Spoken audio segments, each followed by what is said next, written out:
You check your bank account before you check Instagram. Not because someone told you to, not because you read it in a book, just because somewhere along the way it became the first thing your brain wants confirmed in the morning. 3 numbers. Checking, savings, investments. 20 seconds. No panic, no celebration, just a quiet nod to yourself that things are still moving in the right direction, and then you close the app and make coffee. That small ritual separates you from more people than you realize, and today on Liana Invests, I'm going to show you exactly how far ahead you already are, because most people living paycheck to paycheck aren't doing anything dramatically wrong, they just never developed the quiet habits that you have. And if this kind of content helps you see your own financial life more clearly, please subscribe to Liana Invests and hit that like button because it genuinely helps this channel grow and reach more Americans who need to hear this. Now let's get into it. The first sign is that you live below your income without calling it a sacrifice. You don't describe your life as frugal. You don't feel deprived when you choose the paid-off Honda over the leased BMW. You've simply decided that the gap between what you earn and what you spend is the most valuable real estate in your entire financial life,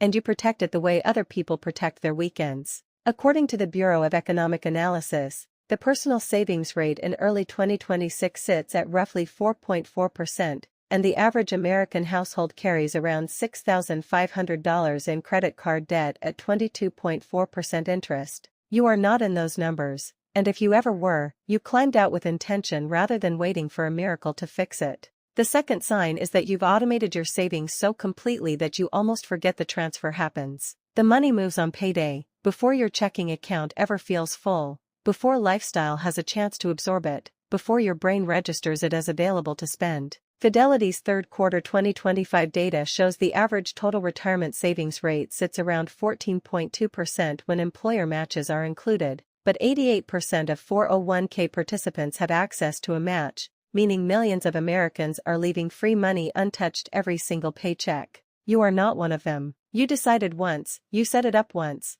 and now the decision executes itself every 2 weeks without requiring your willpower or your daily attention. $500 a month invested at 8% over 30 years compounds to roughly $750,000, and none of that compounding requires you to feel motivated every morning. It just requires that you set the structure up correctly one time and let time finish the job. The third sign is that you know exactly what you pay for subscriptions every single month. Not a rough estimate, not a vague sense of somewhere around $100, the actual number. Research from C+A Research found that the average American thinks they spend about $86 monthly on subscriptions while the real number is closer to $219, and that $133 gap between perception and reality costs people nearly $1,600 every year in services they completely forgot they were paying for. You are not in that gap. When a free trial is about to convert to a paid plan, you remember and you cancel it. When a price goes up, you notice and make a conscious decision to stay or walk away. That single habit alone often saves between $1,200 and $2,000 annually,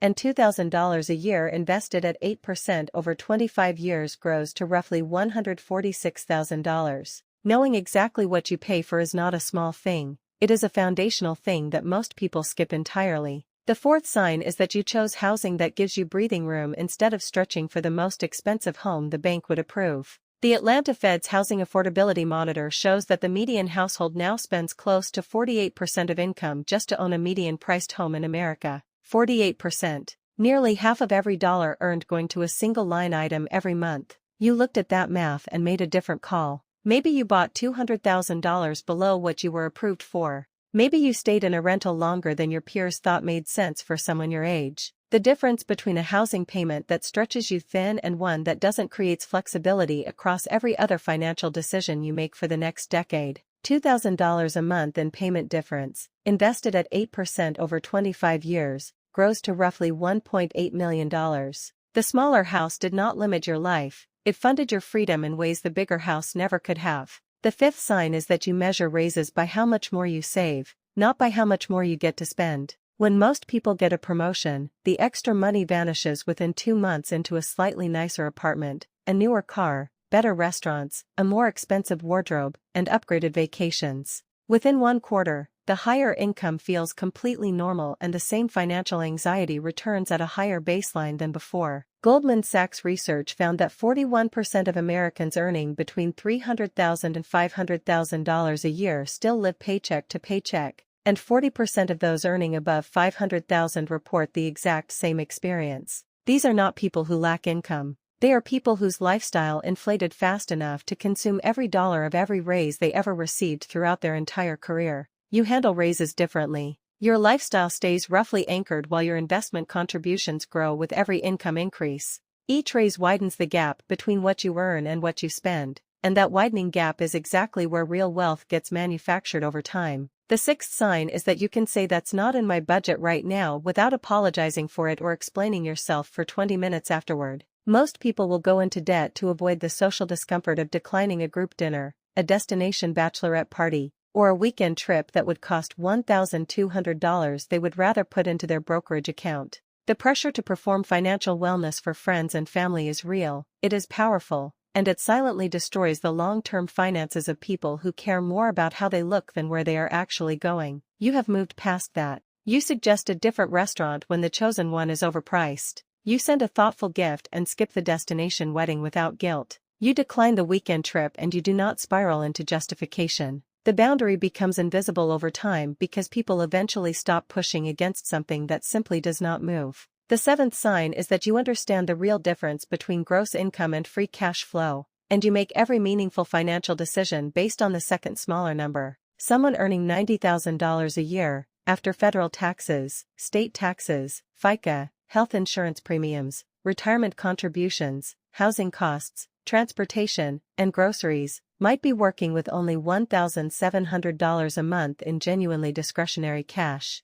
That is the only money that truly exists for real choices in that person's life. When you evaluate a purchase, you are not comparing it to your annual salary. You are comparing it honestly to $1,700. The $800 weekend trip is not a small fraction of your income in that frame. It represents nearly half of 1 month's real discretionary capacity. That honest framing creates natural friction against overspending that most people never develop simply because they have been doing their math wrong from the very beginning. The eighth sign is that you have stopped chasing better investment returns and started focusing almost entirely on increasing your savings rate instead. This is the move that separates people who genuinely understand how wealth gets built from people who spend every weekend optimizing their portfolio while their savings rate quietly sits at 6%. Returns are largely outside your control because markets do what they do regardless of your opinions about them. Over long periods, broadly diversified index funds have historically returned somewhere around 8 to 10% annually, and you cannot reliably and consistently beat that number through stock picking. Neither can most professional fund managers.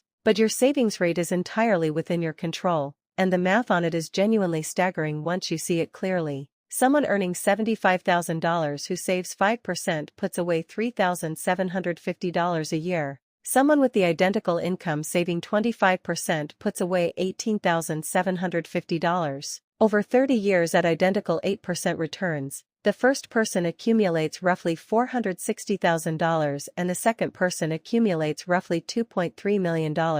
The investment return was exactly the same for both people. The savings rate alone created a five-fold difference in the final outcome, and that variable is entirely yours to control. The ninth sign is that your lifestyle visibly understates your actual financial position. Your friends have guessed your income wrong, almost always on the low side. Your apartment does not announce that you have been investing seriously for 8 or 9 years. Your car does not reflect what your brokerage account quietly says about you. The Ramsey Solutions Millionaire Study found that 94% of American millionaires live below their means, 80% are first-generation affluent, meaning they built it entirely themselves without inheritance, and 88% drove practical cars and lived in middle-class neighborhoods the entire time they were building their wealth. The gap between what your life looks like from the outside and what your financial life actually is on the inside is exactly where compounding lives and does its best work. The visible life costs 1 or 2 years of raises to upgrade after every income increase. The invisible life builds permanently in the background regardless of what the visible life is doing.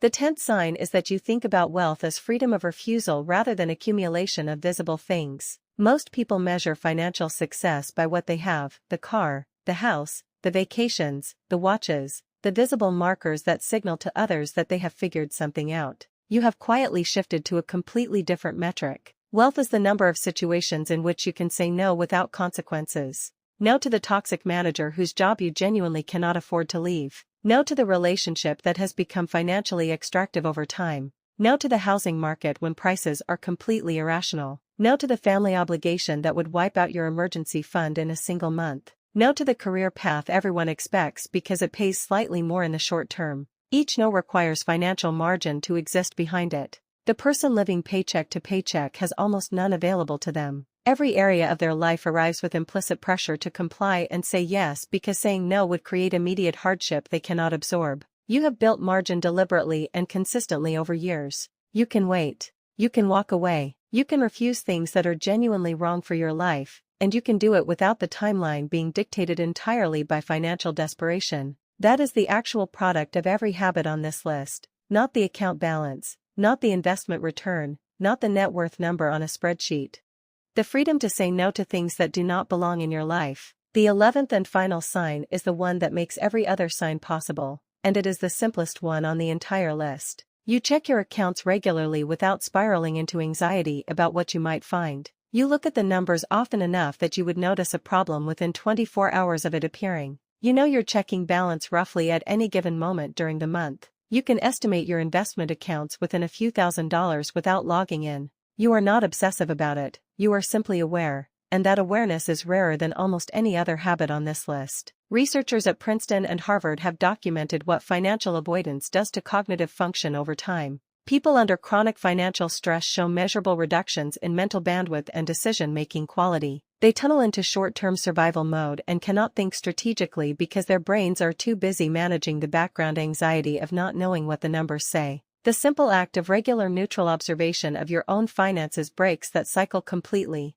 The numbers stop feeling abstract and threatening when you look at them every single day. Awareness is the foundation that every other smart financial behavior gets built on top of, and you built it, probably without anyone ever telling you to. If you saw yourself in 7 or 8 or 10 of these signs today, you are already operating in the top fraction of American adults regardless of what your current account balance looks like right now. The accounts will catch up to the behaviors. Compounding is extraordinarily patient. The behaviors are what matter most because the behaviors are what eventually produces the accounts over time. Every pattern we walked through today works through the same underlying mechanism. You removed financial decisions from the daily realm of willpower and placed them inside structures and habits that produce good outcomes automatically even on your worst days. The morning account check is a habit. The automated transfer is a system. The ability to say no is an identity you built slowly over years. Willpower fluctuates with sleep and stress and emotion and life circumstances. Structure produces results even on the hardest days of your life when willpower has completely run out. That is the real edge you have built, not discipline, not sacrifice, not perfect information, a quiet set of structures that work steadily in the background while you live your actual life.